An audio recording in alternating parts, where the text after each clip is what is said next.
Bonjour. Bonjour. In this program, meeting people for the first time, how to order a meal, talking about what you like and dislike, and finally, a report from behind the scenes in one of France's most famous restaurants. As most of this program is about eating in France, we start with an apéritif. In our first scene, 3 people meet for a drink before dinner. Moustache, whose real name is Michel, has invited a colleague, Fleb, whose real name is also Michel, out to dinner. Moustache has brought his wife, whose name, believe it or not, is Michel. She hasn't met Fleb before. Notice the way introductions and greetings are made in France. Bonjour. Bonjour. Tu nous excuses, on est un peu en retard. Non, non, c'est pas grave. Je te présente Fleb. Michel, ma femme. Bonjour. Bonjour. Shaking hands is an essential courtesy in France, whether you know someone or not, and whether you're saying hello or goodbye to them. Moustache shakes hands with his friend Fleb when they meet, and Fleb does the same to Michel when they are introduced. They also say bonjour to each other. Bonjour is a very versatile word. As well as meaning good morning, good afternoon, or good day, it also means hello between friends and how do you do. And now for the apéritif. There are various ways of offering someone a drink. Vous prenez un apéritif? Vous prenez quelque chose? Qu'est-ce que vous prenez? What will you have? Or you can say, que prenez-vous? But Fleb says something slightly different to his friend Moustache. Moustache, tu Oui. prends un apéritif? Oui, oui, volontiers. Qu'est-ce que tu prends? Un pastis. Et vous, Michel, que prenez-vous? Un kir. Fleb addresses Michel, whom he hasn't met before, as vous. Et vous, Michel, que prenez-vous? But he addresses his friend as tu. Tu prends un apéritif? Qu'est-ce que tu prends? In French, there are 2 words for you, tu and vous. Vous is the one you've come across so far, and it's probably the one you're likely to need as a tourist or on business. It means you when you're talking to more than one person, and it also means you when you're talking to someone you don't know too well. Tu is used when talking to someone you do know well. The family, friends, close colleagues, and all small children. But how can you tell when you know someone well enough to call them tu? There are no rules, and even the French can find it a delicate business. For foreigners, the best thing is to call everybody vous, unless they say tu to you. Have a look at the scene again. You'll notice Moustache using tu at the beginning, where he apologizes to Fleb for being a bit late. Tu nous excuses? Bonjour. Bonjour. Tu nous excuses, on est un peu en retard. Non, non, c'est pas grave. Je te présente Fleb. Michel, ma femme. Bonjour. Bonjour. Moustache, tu Oui. prends un apéritif? Oui, oui, volontiers. Qu'est-ce que tu prends? Un pastis. Et vous, Michel, que prenez-vous? Un kir. Monsieur, s'il vous plaît. Un pastis et un kir. Et le pastis avec des glaçons? Oui, 1 ou 2, merci.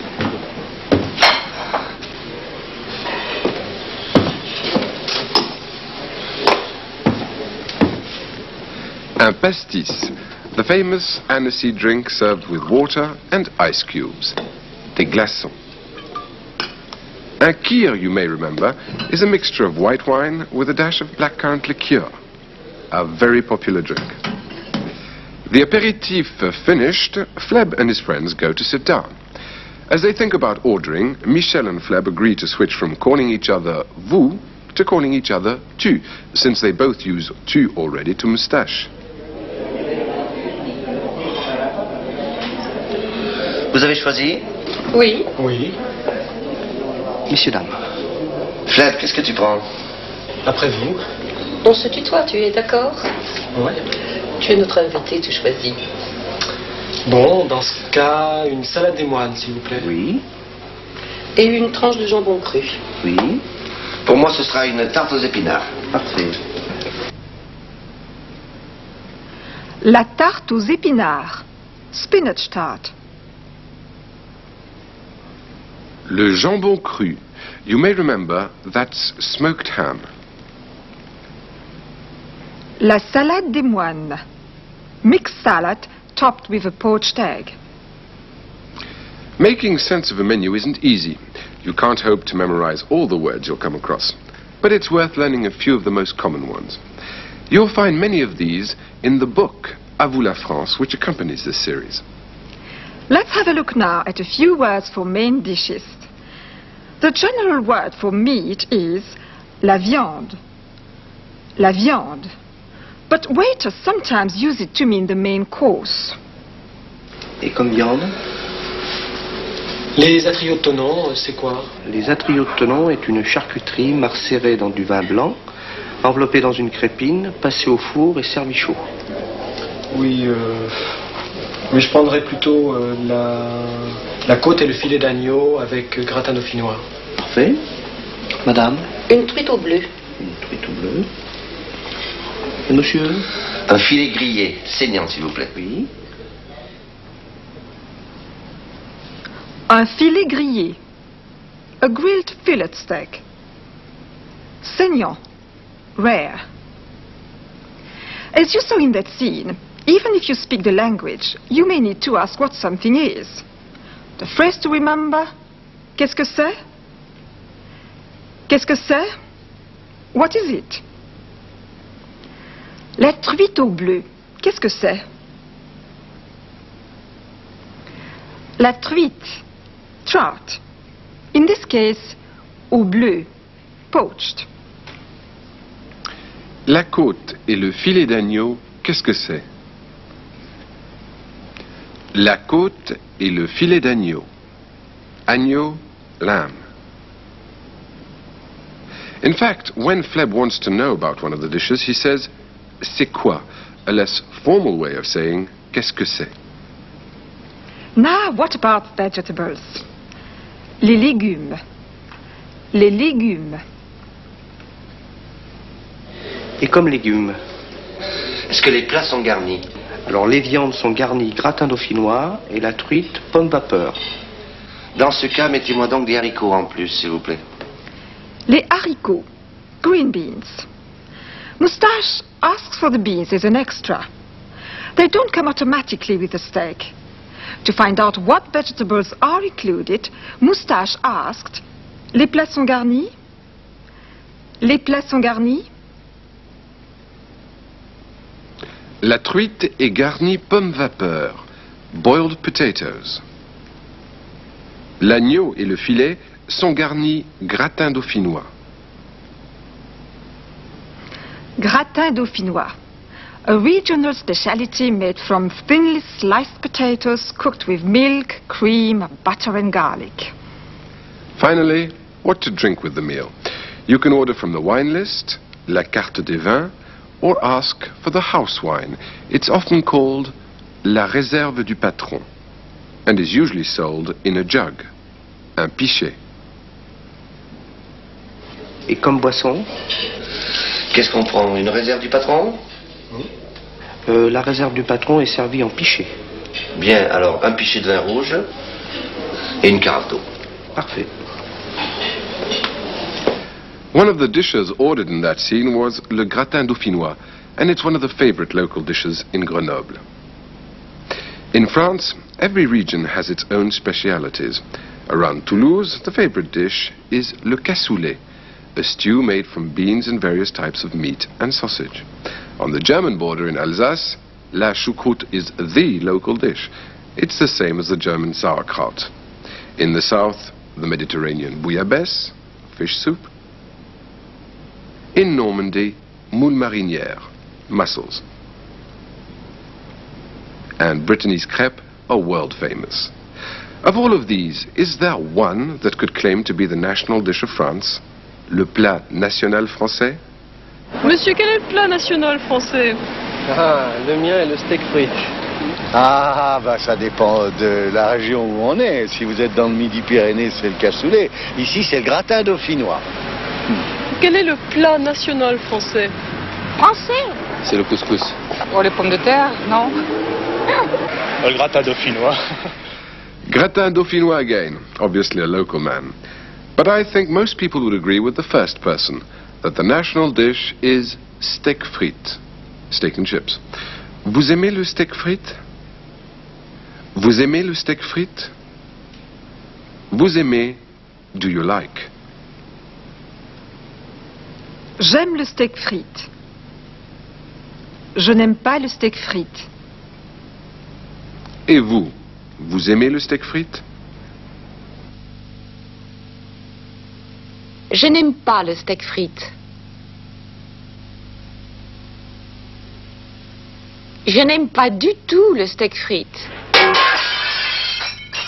J'aime le steak frites. J'aime beaucoup le steak frites. J'adore le steak frites. Et le fast food, vous aimez ça? Le fast food. Something fairly new to France, and just about the opposite of everything traditional French cooking stands for. The main feature of le fast food is, of course, le hamburger. We continued our survey in Grenoble by asking people if they knew about this new trend. Et le fast-food, vous connaissez? Oui, mais je n'apprécie pas beaucoup. Vous aimez pas les hamburgers? Ah, alors? pas du tout. Et le fast-food, vous connaissez? Le pardon? Le fast-food. Ah non, j'ai pas cette chance, non. Ah, c'est la nouvelle conception, oui, du repas rapide, oui. Vous aimez ça? Ah, moi je trouve pas ça désagréable, oui. Le fast food, yes. Et vous aimez ça? Not very much. If you're talking about what you like, another useful word is préféré. Vous préférez les frites ou le gratin dauphinois? Je préfère le gratin dauphinois. Vous préférez... Je préfère... We continued our survey by asking people about their favorite dish, le plat préféré, and which course in the meal they preferred. Quel est votre plat préféré? Tous. Eh bien, un plat très simple. Ce sont les spaghettis à l'italienne, à la bolognaise. un veau à l'ancienne. Hein. Ah, le steak frites. La choucroute, que je fais moi-même. Ah. Et dans un repas, qu'est-ce que vous préférez? L'entrée, le plat principal? Les entrées. Le plat de résistance, comme on dit, le plat principal. Et les desserts aussi. Vous avez un faible pour les desserts? Ah oui, je suis très gourmand. Alors, ce que j'aime bien, ce sont les entrées, le fromage et énormément de desserts. To finish our survey, we asked people about their favorite foreign food. But first, a chance to hear the other replies again. Quel est votre plat préféré? Tous. Eh bien, un plat très simple. Ce sont les spaghettis à l'italienne, à la bolognaise. un veau à l'ancienne. Hein. Ah, le steak frites. La choucroute, que je fais moi-même. Ah. Et dans un repas, qu'est-ce que vous préférez? L'entrée, le plat principal? Les entrées. Le plat de résistance, comme on dit, le plat principal. Et les desserts aussi. Vous avez un faible pour les desserts? Ah oui, je suis très gourmand. Alors, ce que j'aime bien, ce sont les entrées, le fromage et énormément de desserts. Et quelle est votre cuisine étrangère préférée? La chinoise. Cuisine étrangère, j'adore la cuisine chinoise. Italienne. La chinoise. Ce sont les spaghettis. Ah, la cuisine chinoise. Merci. Voilà. Amongst foreign food, Chinese cuisine seemed to win most votes. But now we look at something very French. Classical French cooking. La grande cuisine. One of the great gastronomic regions of France is just an hour's drive away from Grenoble, in the area around Lyon. It has more three-star restaurants than anywhere else in France outside Paris. The restaurant of Paul Bocuse is one of the most famous. Paul Bocuse won the coveted 3 stars in 1965, and he is the first chef in France to be awarded the nation's highest civil honor, la Légion d'honneur. Bocuse is a chef patron. That is, he's a chef who also owns his own restaurant. In fact, he has other interests in other restaurants as well, in Japan, the United States, and South America. He also writes books about food and frequently talks in the press and on television. It's not surprising then that he employs a full-time chef de cuisine to look after the kitchens. Roger Jaloux is a distinguished cook in his own right. But as you'll see, Bocuse is still very much involved in the day-to-day running of the restaurant. Le restaurant de Paul Bocuse est un des plus connus en France. Les gens viennent de Paris, de Genève, d'un peu partout, uniquement pour les plaisirs de la table. 50 personnes travaillent ici. Un restaurant aussi célèbre demande une organisation énorme. Et Paul Bocuse n'a pas vraiment le temps de faire la cuisine. Il en laisse la responsabilité à Roger Jaloux, son chef de cuisine. Pas de problème. Oui, pour les cerises, il m'en reste. Les cerises, bon ben il faut en donner à la veille là quand même. Roger Jaloux travaille ici depuis 10 ans. Il a 18 personnes sous ses ordres. Ben moi, mon rôle, c'est de tout surveiller. Surtout la sauce, mais en faisant quand même la sauce, avec le sous-chef, on surveille toute la cuisine. C'est très important ça. Le chef de cuisine est le seul responsable de la qualité des plats. Il doit s'occuper de tout. Les poulets, c'est pour midi, ça hein? Oui. Oui. Alors tu regardez les foies, là. On va faire un petit foie de volaille, hein, pour les pigeons, là, Robert. Oui, chef. Hein? On va s'en occuper tout de suite derrière, là. Le chef de cuisine doit aussi improviser au jour le jour, selon les ingrédients de saison disponibles. On change la carte 4 fois par an, à chaque saison. Et suivant sur le marché, ce que M. Bocuse trouve, il le ramène et on le travaille le jour même. Mais tous vos ingrédients viennent de la région. On essaye, on en prend le plus possible dans la région parce qu'on est bien situé. Les poulets de Bresse, la crème, tout ça. On essaye, notre jardinier nous fait tous nos légumes et je pense que c'est très important. Paul Bocuse a son propre jardin potager chez lui. Il y fait pousser des légumes qui vont servir au restaurant. Cette partie de boule. Bien. T'as gagné. Ah oui. Vous avez joué où donc? Café de la mairie. Au Café de la mairie. Et il attache beaucoup d'importance à la fraîcheur et à la qualité des produits utilisés dans ses cuisines. Chaque matin, il va au marché de Lyon et il choisit lui-même ce qu'il faut ce jour-là.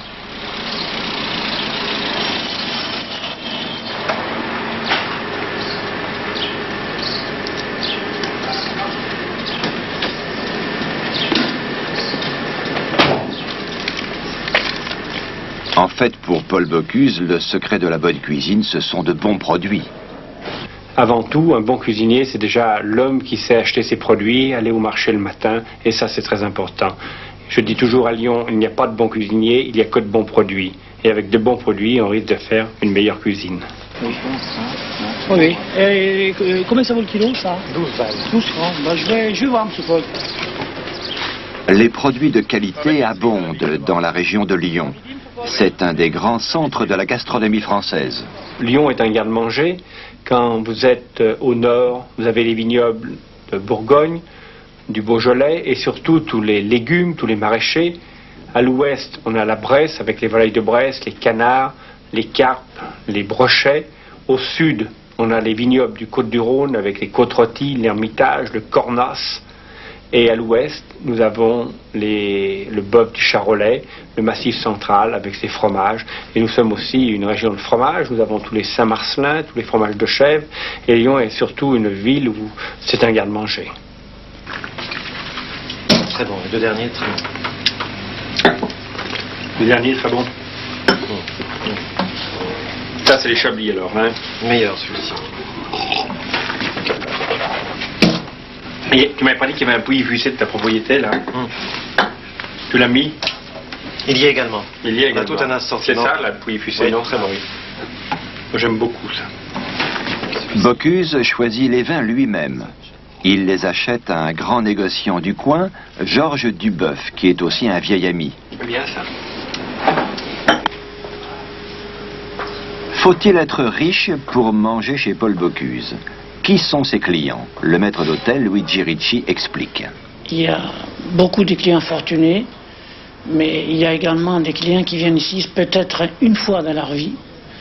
Des clients qui viennent fêter ici un anniversaire de mariage ou un anniversaire d'un enfant et qui viennent ici pour faire une fête, pour se souvenir un jour qu'ils ont été, malgré leurs moyens, au restaurant Bocuse. 3 salades de tomates haricots verts, 3 escargots, 4 charolais, 3 saignants bien cuits, 2 pigeons, un saumonage, un sans sauce, s'il vous plaît. Chez Bocuse, 160 repas sont préparés chaque jour.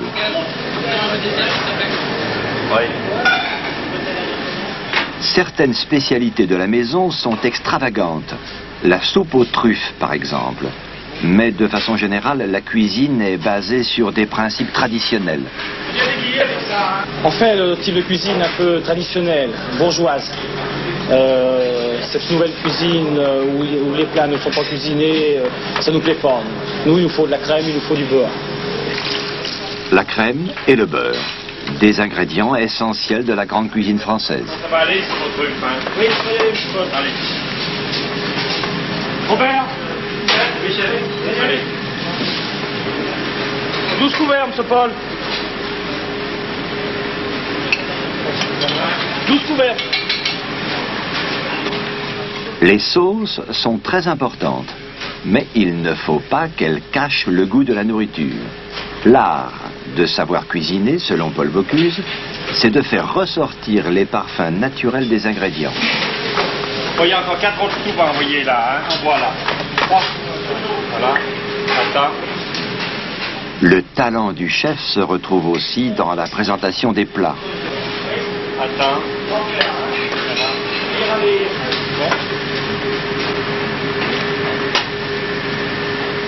Entouré de plats aussi variés et aussi riches, on se demande alors ce que Paul Bocuse aime manger personnellement.